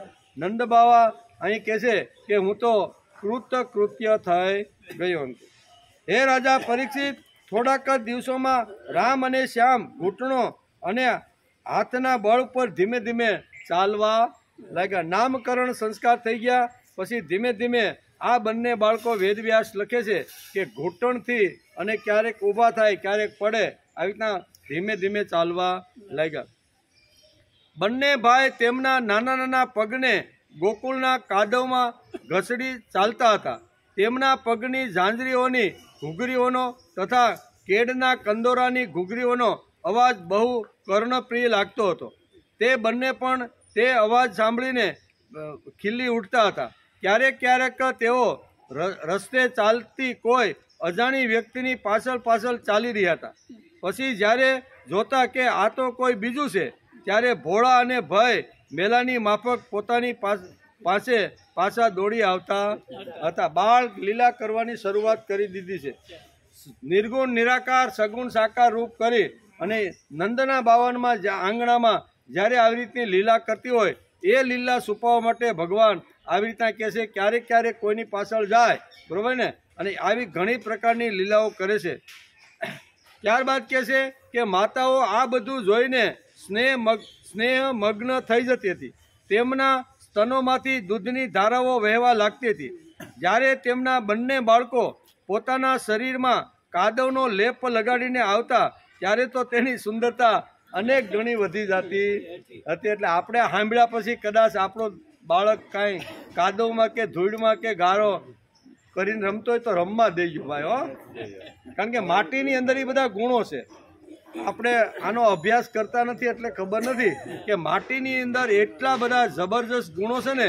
એ ગુણો જો ઉઘાડા પગે માણસ જો ચાલે ને, તો એ ગુણો અને એની અંદર રહેલા જે તત્વ છે, એ તત્વ સંપૂર્ણ રીતે માણસના શરીરની અંદર દાખલ થઈ જાય છે. એટલે આ બધી વાતો ભાગવતકાર વેદવ્યાસ આપને સમજતા. બંને ભાઈઓએ પોતાની બાળલીલા શરૂ કરતા અહીંયા ઘણીવાર આવી રીતના નાના નાના પ્રસંગો ઊભા કરી અને બાળલીલાની શુભારંભ કરી દીધો છે.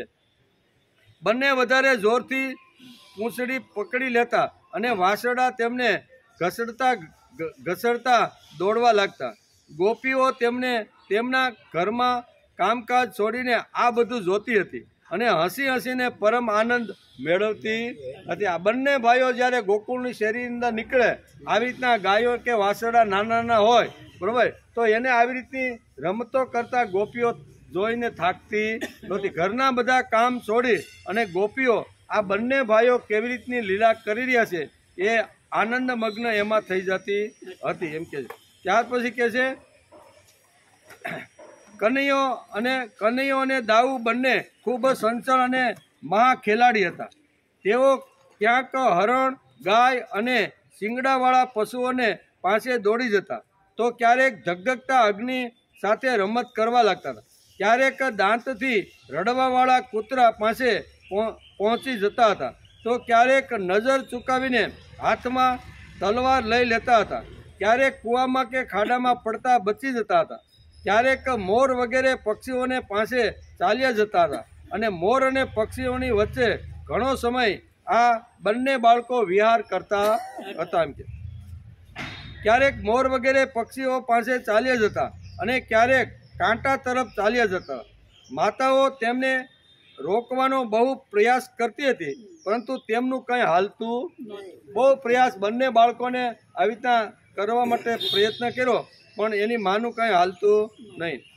આવી સ્થિતિમાં તેઓ ઘરનું કામકાજ પણ સંભાળી શકતા નહીં, કારણ કે સતત આ બંને બાળકો જ્યાં જ્યાં જાય ત્યાં કંઈક આવી રીતના પરાક્રમ કરીને આવશે, એટલે એને ચિંતા રહેતી હતી. તેથી ઘરનું કામ પણ શાંતિથી કરી શકતા નહીં.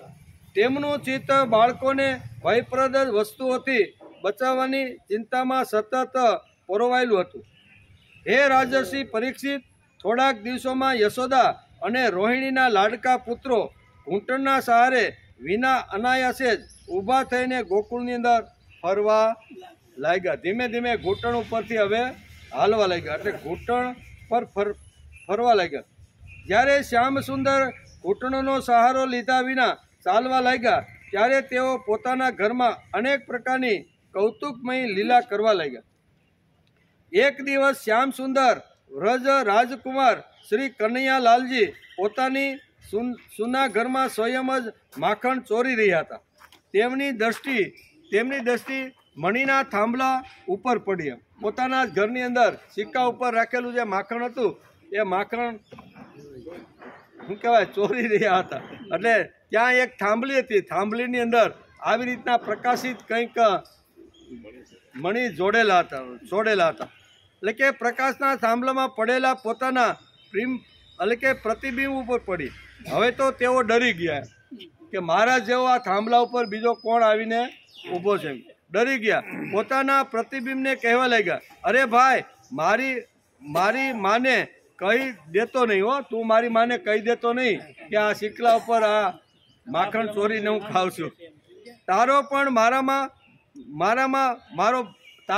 તારો પણ મારાની અંદર ભાગ છે, આપણે બે ભાગીદારી, પણ તારે આ ફરિયાદ યશોદા પાસે કરવાની નથી. આમ પ્રતિબિંબ સામે જોઈ અને કૃષ્ણ ભગવાન આવી લીલા કરી રહ્યા છે. માને જોતા શ્રી કૃષ્ણ પોતાનું પ્રતિબિંબ છોડીને વાત બદલી નાખી. બિંબારે વાત કરતા હતા તો માં આવી, એને જોયું તો વાતને આખી બદલી કાઢી. શું કે માં આ કોણ છે? પ્રતિબિંબની સામે કે આ કોણ છે? લોભવશ તમારું માખણ ચોરવા માટે ઘરમાં આ કોઈ ઘૂસી ગયો લાગે છે. વાત આખી બધી ફેરવી નાખી. પ્રતિબિંબ સામે જે મણીઓ જડી હતી એની સામે જોઈને કહે છે કે આ તારા ઘરમાં કોઈ માખણની ચોરી કરવા માટે ઘૂસી ગયો છે.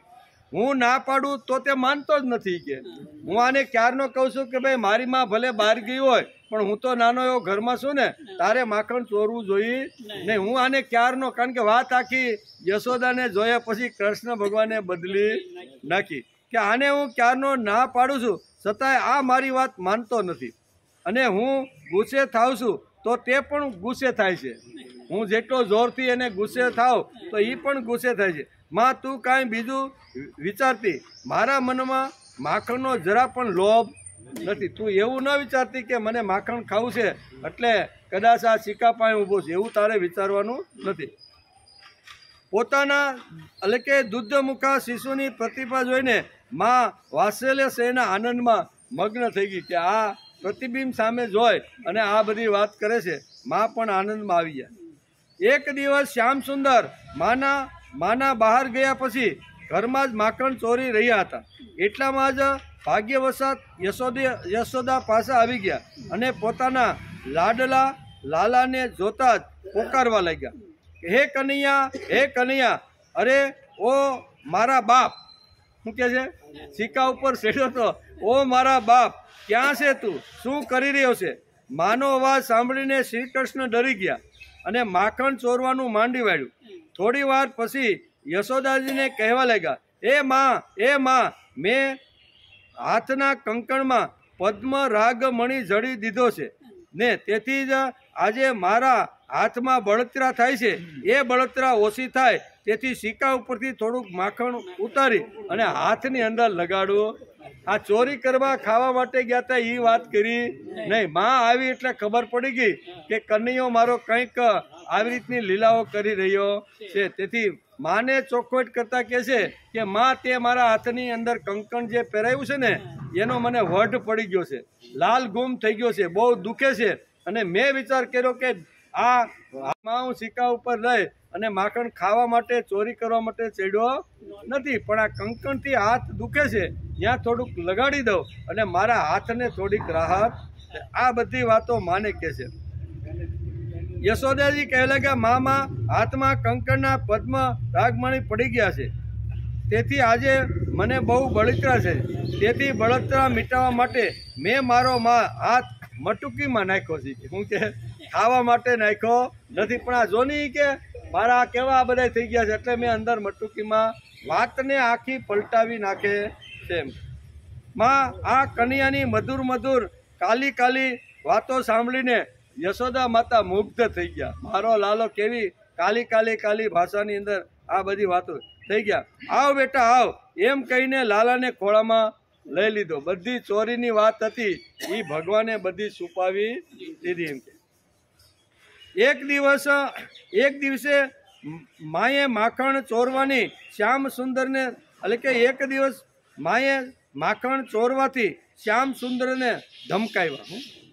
તું આપણા જ ઘરમાં ચોરી કરે છે, આ તારા બાપાને કેટલી ગાયો છે, એ બધી ગાયોનું દૂધ આવી કેટલું બધું છે ને એમાંથી આપણે, એટલે કે તું ચોરી કરવા, તેથી એની માએ ધમકાવ્યો અને ઝાટકણી કાઢી. બસ બંને આંખોમાં આંસુઓની જડી વરસાવી. પોતાના હાથેથી આંખો મસળવા લાગ્યા. હું કરીને રડવા લાગ્યા. ગળું રૂંધાઈ ગયું. મોઢેથી બોલી શકાતું ન હતું. બસ માની ધીરજ ખૂટી ગઈ. પોતાના પાલકથી લાલજીનું મોઢું લૂસ્યું અને ખૂબ વાલથી ગળે લગાડીને બોલ્યા, લાલા, આ બધું તારું પરાક્રમ હવે છોડી દે. તારે ચોરી કરવી જોઈએ નહીં. એકવાર ચોરી કરી તો માં થોડાક લાલ સોળ ને પીળા થઈ ગયા, ધમકાવ્યા. એટલે કનૈયાને થોડુંક દુઃખ લાગ્યું. આંખમાંથી આંસુની ધારા વહેવા લાગી. માં યશોદાથી પોતાના દીકરાના આંખમાંથી આંસુ જોઈ શક્યા નહીં. તેથી પાલવથી એ આંસુ લૂસ્યા અને પોતાને વાલ સોયો ખોળામાં બેસાડીને એ એકદમ કહે છે કે બેટા, તારે આ ચોરીનો ધંધો કરવો જોઈએ નહીં એમ કે. એક દિવસે પૂર્ણ ચંદ્રની ચાંદનીથી આંગણું સ્વચ્છ લાગતું હતું. યશોદાજીની સાથે ગોપીઓ પણ વાતોમાં ગૂંથાઈ ગઈ હતી. ત્યાં જ રમતા રમતા શ્રી કૃષ્ણ નજર ચંદ્ર ઉપર પડી. તેમણે પાછળથી આવીને યશોદા મૈયાનો ઘૂમટો તાણી કાઢ્યો અને પોતાના કોમળ હાથથી તેમના અંબોડાના વાળ ખેંચીને લાંબા કરી નાખ્યા. વારંવાર પીઠ થપથપાતો લાગ્યો. હું લઈશ જ. કાલી ભાષાની અંદર આટલું કનૈયો માને કહેવા લાગ્યો, હું લઈશ હજી ચોખવટ કરતો નથી. રાત્રિનો સમય તો ચાંદની પૂર્ણિમાની ખીલી હતી અને ગોપીઓ સાથે અંજવાળાની અંદર આંગણાની અંદર બધા બેઠા વાતો કરતા હતા. એવા સમયે અહીંયા નાનો એવો ઠૂમ કરતો કૃષ્ણ આવ્યો. એણે જોયું કે બધી ગોપીઓ સાથે મારી માં યશોદા વાતોચીતો કરી રહ્યો છે. આકાશ તરફ આ કનૈયાની નજર ગઈ.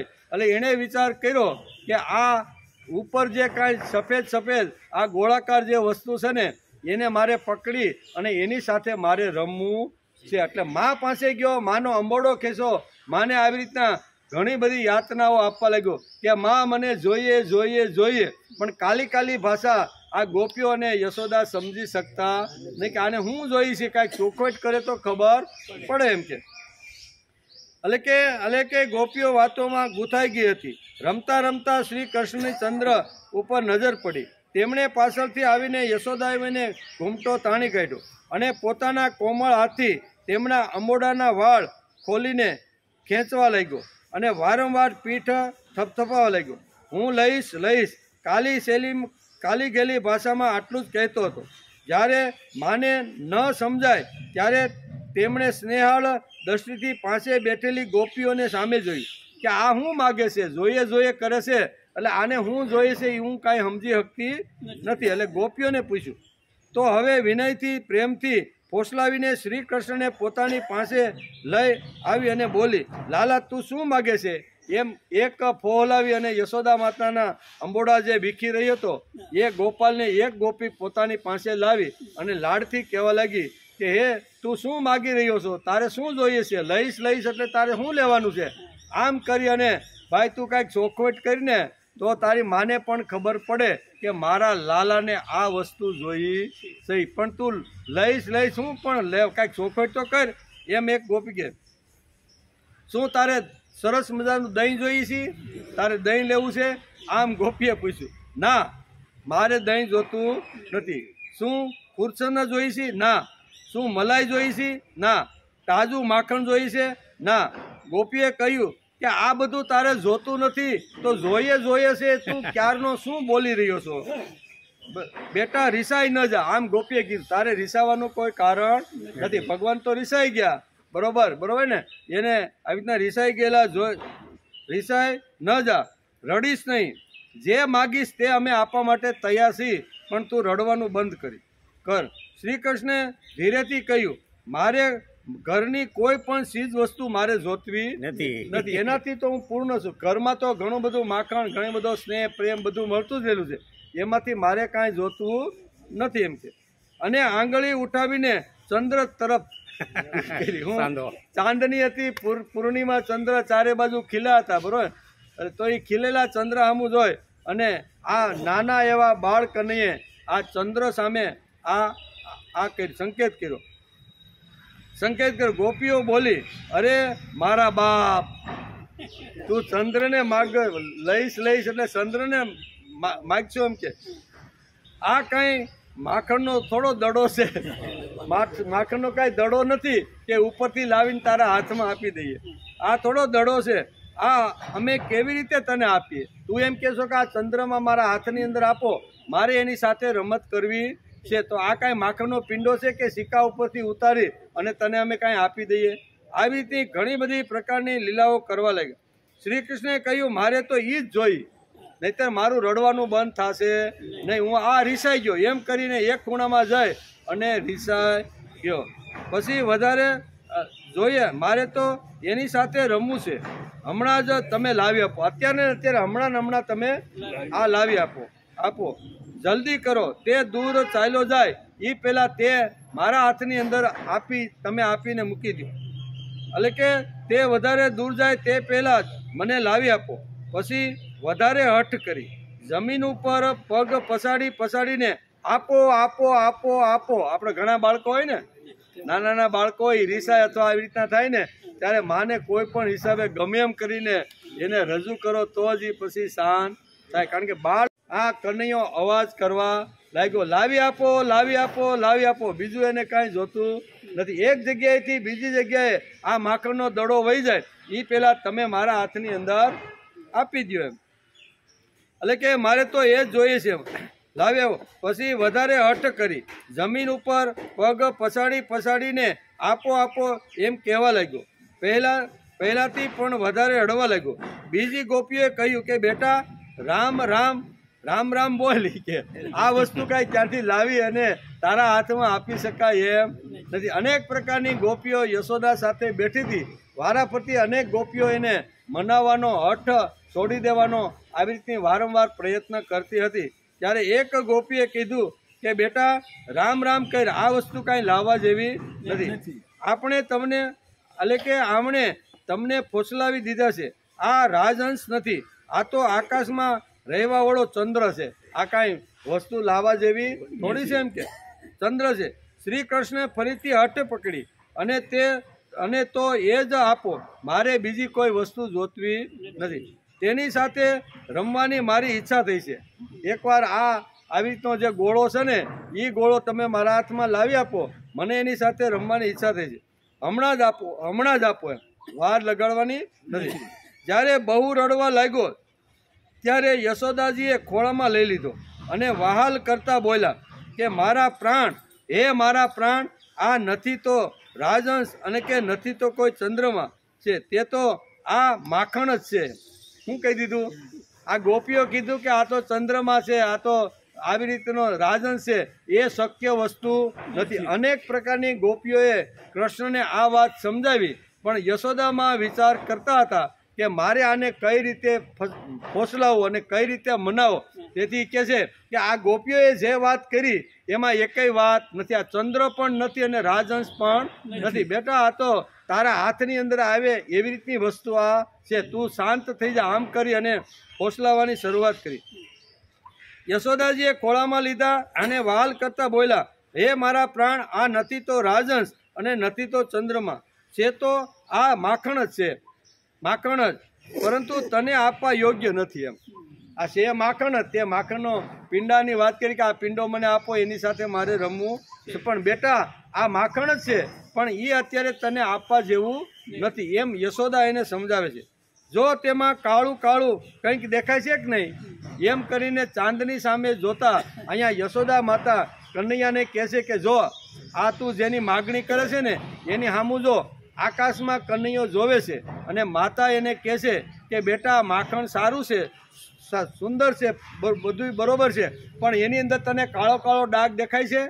તો કૃષ્ણ કે હા, એમાં કાળો ડાઘ તો મને દેખાય છે. કાળું જે કાંઈ છે ડાઘ છે ને એ વિષ છે. આ ધોળા માખણના પિંડાની અંદર અહીંયા ભગવાને થોડુંક વિષ મૂકી દીધું છે. બેટા વિષવાળું માખણ ખવાય?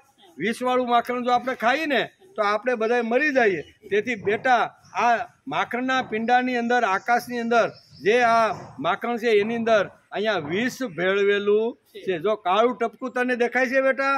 તો કે આ દેખાય છે. શું છે? તો કે યશોદા કે આ વિષ છે, વિષ માખણની અંદર ભેળવેલું છે. કાળું વિષ લાગેલું છે. તે ઉત્તમ હોવા છતાં તેને કોઈ ખાઈ શકતું, વસ્તુ ઉત્તમ છે પણ ભળી ગયેલું વિષ છે, તેથી તેને કોઈ ખાઈ શકતું નથી. શ્રી કૃષ્ણે કહ્યું કે મૈયા આમાં વિષ કઈ રીતે આવ્યું? હાલ બીજો પ્રશ્ન પૂછો કે આવો સરસ મજાનો માખણનો પિંડો છે તો એમાં વિષ આવ્યું કેવી રીતે? આપણા બાળકો પણ આપણે ઘણા બધા પ્રશ્ન પૂછીને મૂંઝવી દેતા હોય. આપણે એક જવાબ આપી તો એનું જ પાછું કે આ કેમ આમ, એ પૂરું કરી તો કે એનું કારણ શું છે, આ એ કારણ એને સમજાવી તો એ કે શા માટે આ ઘટના ઘટી. તો આપણા નાના નાના 3-4 વર્ષના બાળકો હોય ને એ અનેક પ્રકારના પ્રશ્નો આપણને પૂછતા હોય છે. એમ અત્યારે યશોદા મૈયાને ભગવાન શ્રી કૃષ્ણે પ્રશ્ન પૂછ્યો કે ભાઈ તમે એમ કહો છો કે માખણનો પિંડો સારો છે, ખાવા જેવો છે, પણ વિષ ભળી ગયું છે તેથી આપણે એને ખાઈ શકતા નથી. તો કૃષ્ણે બીજો પ્રશ્ન પૂછ્યો કે આમાં વિષ કેવી રીતે લાગી ગયું? આટલું સરસ મજાનું છે, વિષ લાગ્યું કેમ? વાત બદલાઈ ગઈ. હું અહીંયા જે હઠ કરીને જે બેઠો હતો યશોદાને તો એને બીજી વાત ઉપર લઈ જવાનો હતો, એટલે અહીં કહે છે કે વાત બદલાઈ ગઈ. માએ ખોળામાં લઈ મીઠા મીઠા શબ્દોમાં કથા સંભળાવવાનો એણે પ્રારંભ કર્યો. આ મા દીકરા વચ્ચે ઘણી બધી પ્રશ્નોત્તરી. અહીં ચાંદનીમાં બધી ગોપીઓ સાથે એકાંતમાં બધા બેઠા છે. ચાંદની જોયા પછી કૃષ્ણને એ લેવાનું મન થયું. હઠ પકડી ગોપીએ અલગ અલગ પ્રકારના કીધા. કોઈએ ચાંદની છે, કોઈ એ ચાંદની કાંઈ પકડવા જેવી કે યું કરું ને યું આવી જાય એવી રીતની વાત નથી. યશોદા એને સમજાવે છે અને સમજતાની સાથે બંને મા દીકરાની પ્રશ્નોત્તરી શરૂ થાય છે. ખોળાની અંદર લાલો બેઠો છે અને આ બધું પકડવાની લાવોની વાત બધી ભૂલી ગયો છે કે વિષ હોય તો એ આપણે ખાઈ શકતા નથી. યશોદા કહે લાલા એક ક્ષીરસાગર છે. વાર્તા કહેવાની યશોદા માતાએ લાલાને ખોળામાં બેઠા બેઠા એક વાર્તા સંભળાવે કે હે લાલા એક ક્ષીરસાગર છે. કૃષ્ણે પૂછ્યું કે આ વળી કેવો ક્ષીરસાગર? તમે એક ક્ષીરસાગરની વાત આ કેવો? યશોદા કહે બેટા આ તો તું જે દૂધ પીવે છે ને તે દૂધનો એક સમુદ્ર છે એમ કીધું. કૃષ્ણ કહે માં કેટલી ગાયોનું દૂધ ભેગું કરે ત્યારે આ સમુદ્ર બન્યો હોય? પ્રશ્ન એક પછી એક પૂછતો છે કે કેટલું બધું દૂધ ભેગું કરે ત્યારે આ સમુદ્ર થાય છે. યશોદા કહે કન્યા તે ગાયનું દૂધ નથી. આ ગાય જે સમુદ્ર છે એ ક્ષીરસાગર છે, ગાયનું દૂધ નથી. શ્રી કૃષ્ણ કહે અરે માં તું મને ફોસલાવી રહી છો. ભલા ગાય વિના દૂધ ક્યાંથી આવે? તું એમ કહેશો કે આ ગાયનું દૂધ નથી તો ગાય વગર દૂધ શક્ય નથી. એમ ફોસલાવી રહી છો, મને બનાવી રહી છો. બેટા જેમણે ગાયોમાં દૂધ બનાવ્યું છે તે ગાય વિના પણ દૂધ બનાવી ન શકે. આમ ખોળામાં બેઠેલા કનૈયાને સમજાવે છે જેણે ગાયના શરીરની અંદર લીલો ઘાસ સારો ખાય કે પીળું ઘાસ થાય એને વાગોળીને જે ગાયને ભગવાન આંસળની અંદર સફેદ દૂધ જે લાવી શકે છે એ આવી રીતના વગર ગાયે દૂધ ઉત્પન્ન ન કરી શકે. એમ અત્યારે અહીંયા યશોદા એને સમજાવી શકે છે. એ એવી રીતે સમજાવે છે માં એ કોણ હશે? આ દૂધ બનાવવાળો કોણ હશે વળી? એમ કે યશોદા કે તે ભગવાન છે પણ અગ એટલે કે ગ કાર વિનાનો અથવા તેની પાસે કોઈ જઈ શકતું નથી. શ્રી કૃષ્ણ કે સારું હવે તું આગળ વાર્તા કરે. યશોદા કહે એકવાર દેવતાઓ અને દૈત્યોની લડાઈ થઈ.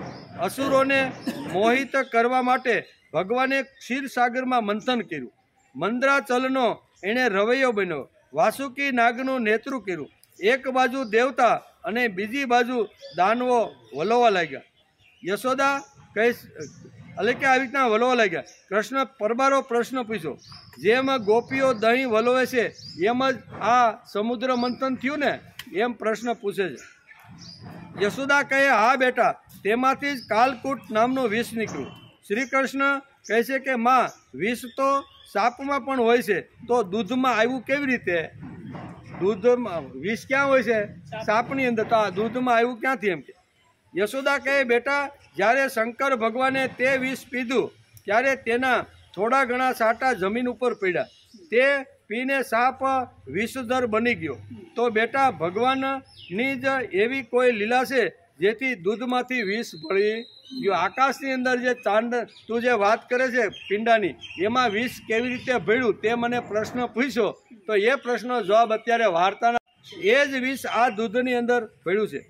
શ્રી કૃષ્ણ કહે છે કે માં વિષ તો સાપમાં જ હોય છે ત્યારે કીધું કે આ વિષ દૂધની અંદર આવી રીતનું ભળી ગયું.